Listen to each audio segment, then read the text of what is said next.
今日為大家開箱一個西灣河兩房單位，全屋用咗胡桃木色橡膠實木搭配，一入門就見到馬來西亞製實木換鞋凳，可更換軟墊設計，搭配隔離實木鞋櫃，右上角有位置掛鎖匙同埋出門雜物，特大容量儲物，同時為客廳角落添加復古元素。飯廳搭配上90cm 胡桃木色餐桌，需要時可以擴展成120cm 圓台，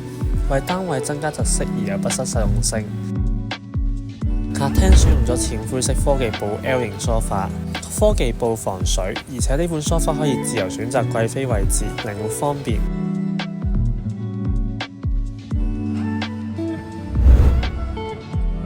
睡房用咗實木梳妝台點綴，搭配實木長虹玻璃儲物櫃，無論係衣服定係收藏品都放得。我哋為客人選用咗藤色裝飾同埋橙綠色擺設，增加復古元素。快啲過嚟了解下我哋嘅拎包入住方案啦！